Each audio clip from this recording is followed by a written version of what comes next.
आज से हम लोग एक अभ्यास सीरीज का शुरुआत कर रहे हैं जिसमें हम लोग डेली बेसिस पर 20 कठिन सवालों का प्रैक्टिस करेंगे। यह 70 या 71 बीपीएससी के जो भी लोग एग्ज़ाम देने वाले हैं इसको डेली प्रैक्टिस कीजिए और इसे पीडीएफ फॉर्म में भी हम टेलीग्राम चैनल पर डाल देंगे जिसको निकलवा कर आप प्रैक्टिस कर सकते हैं। यह डेली शाम 7 बजे वीडियो एक अपलोड कर दिया जाएगा और आप इसे प्रैक्टिस कीजिएगा। चलिए वीडियो की तरफ बढ़ते हैं और पहला प्रश्न देखते हैं। पहला प्रश्न दिया हुआ है कि परिपक्व हड़प्पा शिल्प की प्रमुख विशेषता के रूप में मनका बनाने के लिए निम्नलिखित में से कौन सा एक सत्य नहीं है। इसमें कह रहा है सत्य नहीं है, यानी सत्य नहीं है यानी असत्य पूछ रहा है। इसमें असत्य कौन है? तो चलिए पढ़ते हैं और जवाब देते हैं। पहला कथन है कि हड़प्पा के मनके सोने, तांबे, शंखों, लाजवर्दों, हाथी दांतों तथा विभिन्न प्रकार के उपरत्नों से बने थे। ये तो एकदम सही है, ये तो सही है। दूसरा कथन कह रहा है कि पुरातत्वज्ञों ने मनके बनाने वाली दुकानों को अपरिष्कृत वस्तुओं के जमाव के आधार पर पहचाना है। ये भी सही है।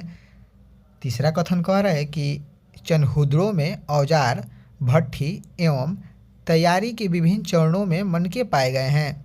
ये भी सही है। चौथा कथन कह रहा है कि बनवाली में संरचना में बहुत सारे मनके परिष्कृत, अर्धपरिष्कृत एवं अपरिष्कृत दशाओं में प्राप्त हुए नहीं। इसलिए जो कथन गलत है वो ऑप्शन नंबर 4 यानी डी, यह कथन गलत है। इसमें असत्य कह रहा है, इसलिए जो सही हुआ ऑप्शन नंबर डी इसका सही आंसर हुआ। अगला प्रश्न देखते हैं। अगला प्रश्न कह रहा है कि निम्नलिखित में से कौन एक हड़प्पा स्थल नहीं है। तो इसका जो सही उत्तर है ऑप्शन नंबर सी, एक हड़प्पा स्थल नहीं है। सहगौड़ा जो है ऑप्शन नंबर सी, सहगौड़ा एक हड़प्पा स्थल नहीं है। देखिए चंदहुद्रो और कोटजी वर्तमान में पाकिस्तान के सिंध प्रांत में, चंदहुद्रो और कोटजी जो है पाकिस्तान के सिंध प्रांत में स्थित है। ये दोनों हड़प्पा स्थल सिंधु नदी के किनारे स्थित है। वही देसलपुर वर्तमान भारत के गुजरात राज्य यानी कच्छ जिला में स्थित है, जो एक हड़प्पा स्थल है। वही जो सहगौड़ा का बात हो रहा है, सहगौड़ा ऑप्शन नंबर सी, यह एक मौर्यकालीन स्थल है ना कि हड़प्पा कालीन, इसलिए जो इसका सही उत्तर होगा ऑप्शन नंबर सी। अगला प्रश्न यानी प्रश्न संख्या 3 कह रहा है कि सिंधु घाटी सभ्यता के संदर्भ में निम्नलिखित कथनों पर विचार कीजिए। इसका पहला कथन है कि यह प्रमुखतः लैंगिक सभ्यता थी तथा उसमें धार्मिक तत्व यद्यपि उपस्थित था वर्चस्वशाली नहीं था। तो ये पहला कथन तो सही है। कह रहे जो इसमें उस समय का धार्मिक तत्व था वो वर्चस्वशाली नहीं था, तो ये कथन सही कह रहा है। वही दूसरा कथन कह रहा है कि उस काल में भारत में कपास से वस्त्र बनाए जाते थे, तो ये भी कथन सही है। इसलिए जो इसका सही उत्तर होगा ऑप्शन नंबर सी, ए और दो दोनों कथन सही है। अगला प्रश्न यानी प्रश्न संख्या 4 देख रहे हैं। कह रहा है कि हड़प्पा संस्कृति में व्यापार के संदर्भ में निम्नलिखित कथनों पर विचार कीजिए। पहला कथन दिया हुआ है, इस संस्कृति में व्यापार बड़े पैमाने पर होता था, तो एकदम सही है ऑप्शन नंबर ए। दूसरा कथन कह रहा है इस काल में व्यापार के लिए धातु की मोहरों का प्रयोग किया जाता था, तो ऐसा नहीं है। व्यापार के लिए धातु के मोहर का प्रयोग नहीं होता था, इसलिए ऑप्शन नंबर 2 गलत है। तो इसका जो सही जवाब होगा ऑप्शन नंबर ए, केवल ए सही है। देखिए हड़प्पा संस्कृति के लोगों में जीवन में व्यापार का बड़ा महत्व था। इसकी पुष्टि हड़प्पा, मोहनजोदड़ो और लोथल में अनाज के बड़े बड़े कोठारों से मिली, बल्कि एक बड़े भूभाग में ढेर सारी मिट्टी और मोहरें मानवीकृत माप तौले के अस्तित्व भी होती है। इसीलिए जो कथन ए है सही है। अगला प्रश्न यानी प्रश्न संख्या 5 कह रहा है हड़प्पा संस्कृति के संदर्भ में निम्नलिखित कथनों पर विचार कीजिए। पहला कथन है मुहरे एवं संस्कृति की सर्वोत्तम कलाकृतियाँ हैं। दूसरा कथन है यह मुख्यतः वाणिज्यिक संस्कृति थी। वही तीसरा कथन है यह संस्कृति प्रस्तर शिल्प में भी उतनी ही विकसित थी जितनी धातु शिल्प में। तो इसका जो सही उत्तर होगा 1 और 2 दोनों सही है, बल्कि तीसरा जो है गलत है। तो इसीलिए ऑप्शन नंबर ए सही है। देखिए तीसरा क्यों गलत है। इस संस्कृति की सर्वोत्तम कलाकृतियाँ उनकी मुहरें हैं। अब तक लगभग 2000 सिलें प्राप्त हुई है।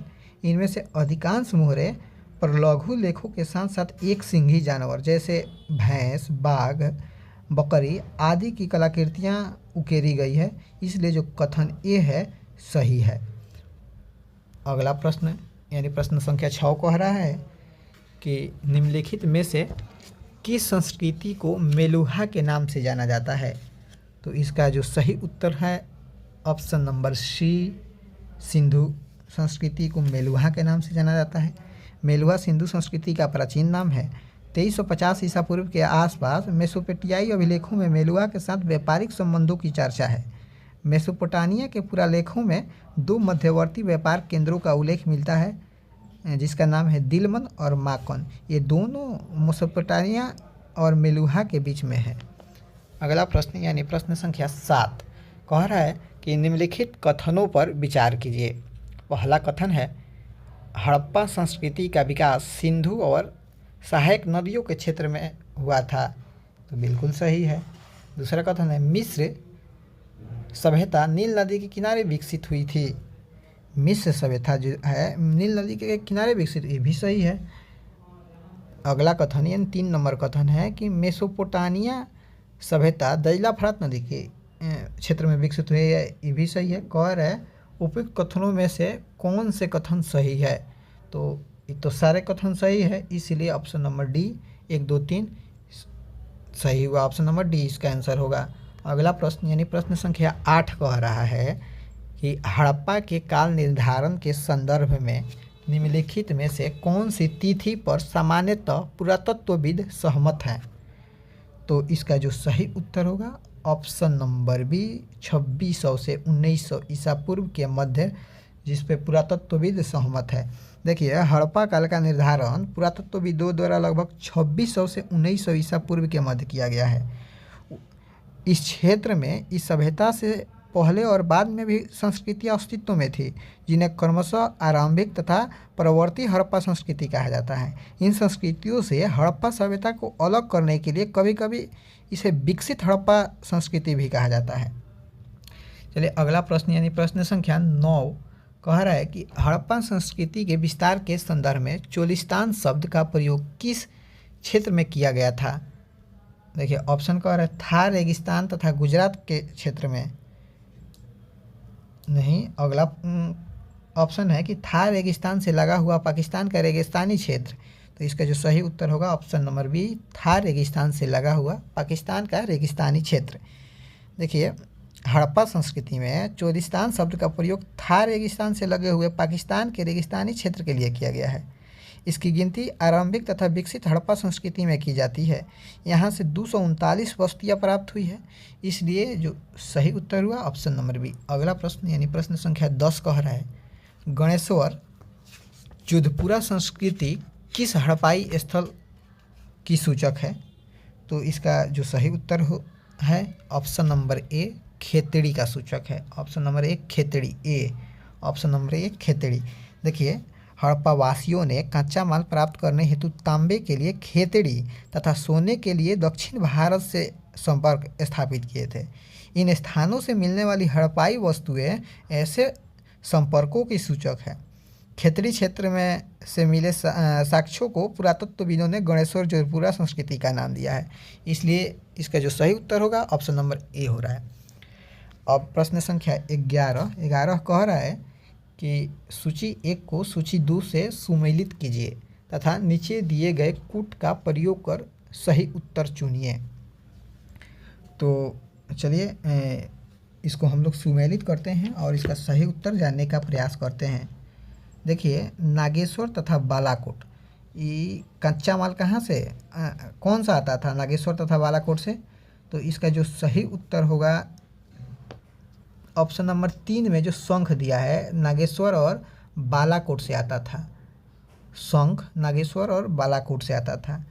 वही सुरतघई जो था लाजवर्द से आता था। लाजवर्द जो था सुरतघई से आता था। वही लोथल से क्या आता था, तो लोथल से कार्नेलियन आता था। Carnelian option number 2। वही राजस्थान से सेलखड़ी आता था। तो इसीलिए जो इसका सही उत्तर है ऑप्शन नंबर ए 3 4 2 1।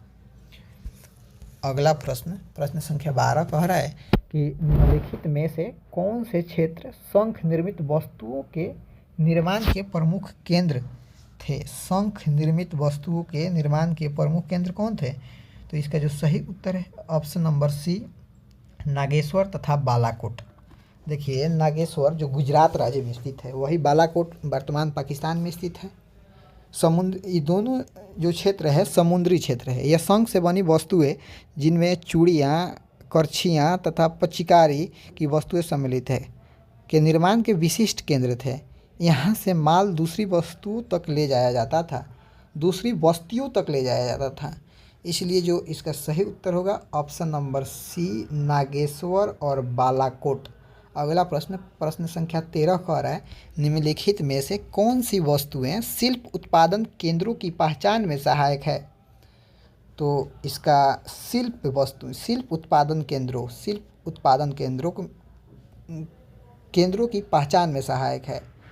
तो इसका जो सही उत्तर होगा ऑप्शन नंबर डी होगा कि ये जो चारों वस्तु हैं, ये जो 4 वस्तुएं हैं, सब वस्तुएं शिल्प उत्पादन केंद्रों के पहचान में सहायक होते हैं। देखिए प्रस्तर पिंड, पूरे शंख तथा आस्कतंबा, वही अपूर्ण वस्तुएं, कूड़ा करकट, ये सभी सही है। अगला प्रश्न यानी प्रश्न संख्या 15 कह रहा है फायांस का संबंध निम्नलिखित में से किससे है। ऑप्शन दिया हुआ है इसमें कि मूर्ति निर्माण कला, बालू तथा रंग और चिपचिपे पदार्थ से बनाया गया मिश्रण, सी ऑप्शन है स्वाधान की तकनीक, डी ऑप्शन है मनके की तराशने की विशिष्ट राजस्थानी कला। तो इसका जो सही उत्तर होगा ऑप्शन नंबर बी होगा बालू तथा रंग और चिपचिपे पदार्थ से बनाया गया मिश्रण। देखिए फायांस क्या होता है, घिसी हुई रेत या बालू और रंग के चिपचिपे पदार्थ के मिश्रण को पकाकर इसे बनाया जाता है। अगला प्रश्न यानी प्रश्न संख्या 16 कह रहा है कि निम्नलिखित में से किस स्थल को मेसोपोटामिया के लेखों में मगान कहा गया है। तो इसका जो सही उत्तर होगा, देखिए ऑप्शन दिया है बहरीन, अफ़गानिस्तान, दिलगुश और ओमान। तो इसका जो सही उत्तर होगा ऑप्शन नंबर डी होना चाहिए, ओमान।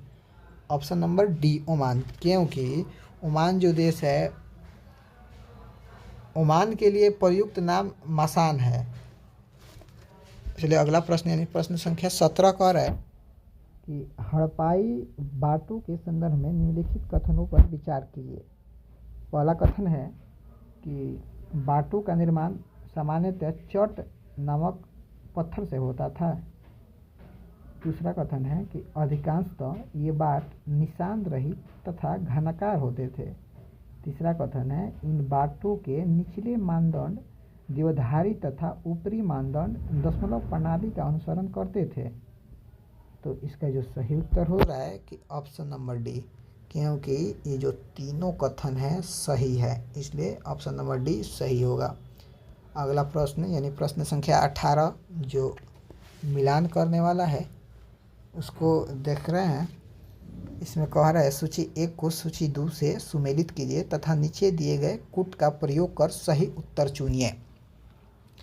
देखिए तो इसका जो सही उत्तर होगा ए, लोथल के उत्खननकर्ता कौन थे। तो इसका ए का एक ही होगा, एस आर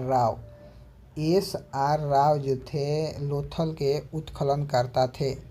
वही कालीबंगन के उत्खननकर्ता थे बीबी लाल। ऑप्शन नंबर सी, बी के हुआ सी, बी के हुआ 3, ए के हुआ 1, बी के 3, ठीक। वही धौलावीरा के कौन थे? तो R S Bisht, R A Bisht 2 में दिया है, तो 1 3 2 1 3 2 1 3 ऑप्शन नंबर ए में है, तो इसका जो सही उत्तर होगा ऑप्शन नंबर ए। चलिए अगला प्रश्न देखते हैं, प्रश्न संख्या 19। निम्नलिखित में से कौन से क्षेत्र शंख निर्मित वस्तुओं के निर्माण के प्रमुख केंद्र हैं? तो इसका जो सही उत्तर होगा ऑप्शन नंबर ए, मुंडिक तथा मलवाड़। अगला प्रश्न यानी प्रश्न संख्या 20 देख रहे हैं। इसमें कह रहा है निम्नलिखित में से कौन सी वस्तुएं शिल्प उत्पादन केंद्रों की पहचान में सहायक है? ये प्रश्न जो हम लोग रिपीट कर रहे हैं, प्रश्न पीछे भी देखे थे, तो इसका जो सही उत्तर है ऑप्शन नंबर डी है, 1 2 3 और 4। आज के इस वीडियो में इतना ही रहने देते हैं। डेली ऐसे ही हम लोग डिफ़िकल्ट 20 प्रश्नों को देखेंगे। इसमें तो हमने सिंधु घाटी सभ्यता से 20 प्रश्नों को लाया था। अगले वीडियो में भी 20 प्रश्न सिंधु घाटी सभ्यता से ही होगा। अगर आप इसका PDF प्राप्त करना चाहते हैं तो टेलीग्राम का लिंक डिस्क्रिप्शन में दिया गया है, उससे जुड़ करके आप इसका PDF प्राप्त कर सकते हैं।